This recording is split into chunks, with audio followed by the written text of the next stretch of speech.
Hi, I want to take a look at an example that involves making use of ramps and making use of ideal pulleys in solving for a force problem. This is also another example of a connected object problem where we have two pieces. Now, in earlier videos I've talked about sometimes you can think of a connected object problem as being some net outside force divided by the total mass. And when we talk about angular momentum, we'll talk about easy ways to make many problems simplify down to what is one direction of motion. But here, we're just going to look at this and we're going to use a framework of thinking about individual directions and individual objects. So I have two masses. M1 is 2.3 kilograms. It's attached by a string over an ideal pulley and connected to M2. M2 is sitting on a frictionless ramp that's at an angle of 35 degrees, and M2 has a mass of 5.7 kilograms. What's going to happen if we have this, say, at rest and let go? Well, in working with Newton's second law problems, we can always start by guessing a direction of the acceleration. And I'm going to guess that this object is accelerating up, which means object 2 would have to be accelerating down along the ramp. Now, the worst that could happen, we might get our acceleration equal to 0, which means we're in equilibrium, or we might get a negative acceleration, which means we flipped a coin to pick the direction, and we got heads when we meant to get tails. So, it's just what would be happening, but in the opposite direction. So, using this direction, I'm going to start by looking at the forces on mass 1. So mass 1 has its weight pulling straight down, and that tension from the string attached to it pulling straight up. Now I said my acceleration is upward, so my tension, I'm going to draw a bit longer than the force of gravity. And I don't have a way of knowing what that tension is. Most ropes aren't magic and shouting out the amount of force that they're experiencing. I don't know my acceleration, so I have two unknowns, but I have two objects, so I can probably use Newton's second law twice to solve for those two unknowns. Now my weight, I can calculate. Weight is just mass times the strength of gravity, and the strength of gravity is 9.8 meters per second squared. So, writing out Newton's second law, the acceleration is the net force, my tension minus mass 1 times the strength of gravity, divided by my mass. Acceleration, net force over mass. Now, we need to come up with a second set of equations using tension and acceleration. And we'll look at mass 2. Now, mass 2 is sitting on this ramp. So if we look at the forces, there's still the weight that would be pulling directly towards the center of Earth, but the tension here is acting parallel to the direction of the ramp. And this mass is touching the ramp, so anytime there's a touch, there's a normal force, and this mass is at an angle to the horizon, so that touch is happening at an angle to the horizon, so our normal force is perpendicular to our surface, so these three forces are in three very different directions. But a good strategy anytime we need to work with a ramp is to imagine rotating our world so that as many forces as we can get happen to line up along an x and y direction. And the x direction we typically use is down the ramp. So if I take this picture and I rotate it, then I'd have my mass 2 looking like it's on flat ground, my normal force pointed straight up in a new y direction that I could call y prime. Prime in physics not taking the derivative, but just saying it's a new y.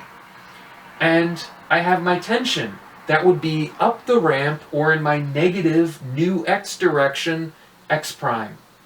And then my weight, instead of being straight down, is going to get rotated over by the exact same angle that I rotate my picture, which is just the angle of my ramp. So if I want to look at components, in my y prime components, I have my normal force up, and I would need the y prime component of my weight. And the y prime component of my weight would be my weight.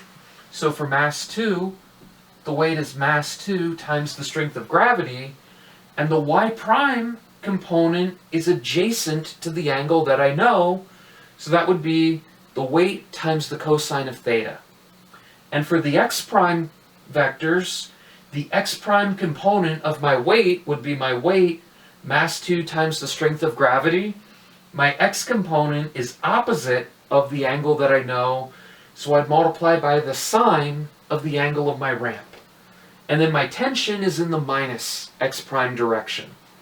So the y direction, those forces just cancel out. We're moving along the ramp, not into the ramp. So our acceleration then is our net force.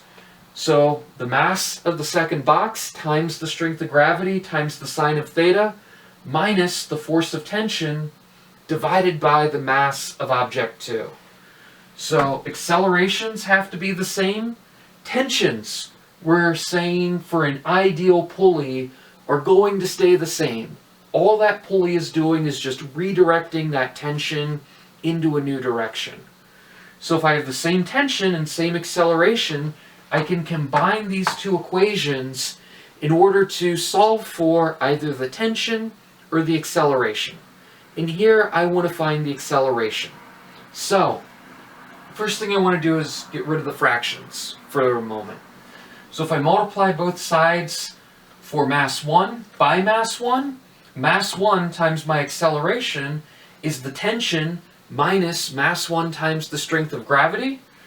So I can add mass 1 times the strength of gravity to both sides, and that tells me that the tension in the string would have to equal mass 1 times the acceleration of the system plus mass 1 times the strength of gravity.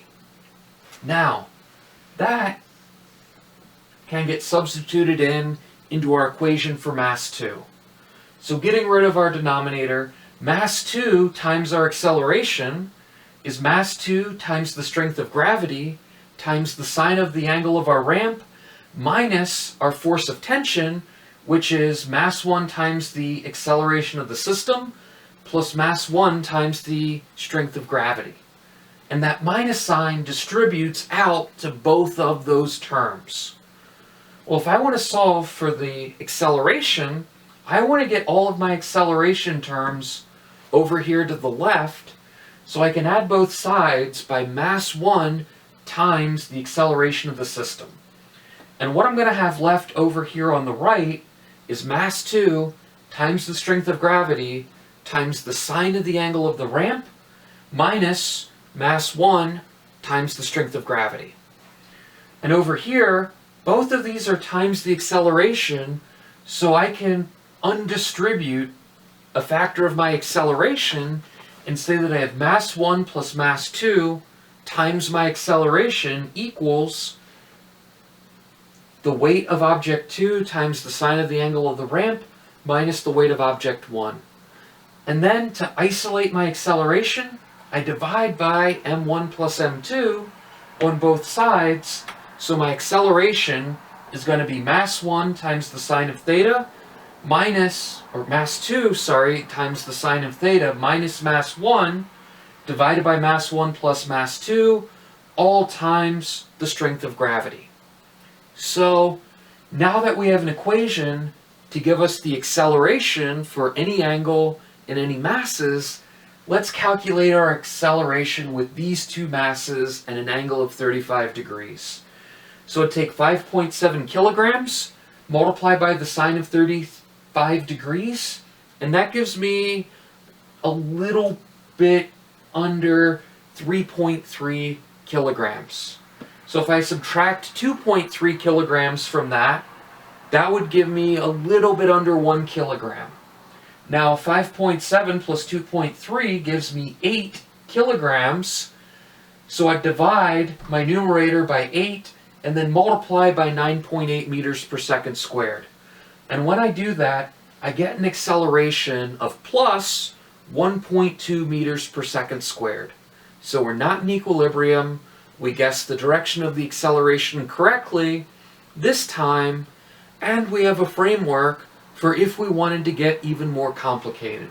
So if we wanted to add in friction, well, if we're accelerating and moving down the ramp, then we would have kinetic friction up the ramp. So adding in that extra term, we could use the equation for kinetic friction, and that would end up giving us an adjusted value for the acceleration because we'd have a new force over there. So at this point, we could use any force that we know and add in that force to look at what the motion is doing for motion that happens to be traveling in the XY plane, but not necessarily rotating. Thanks for watching.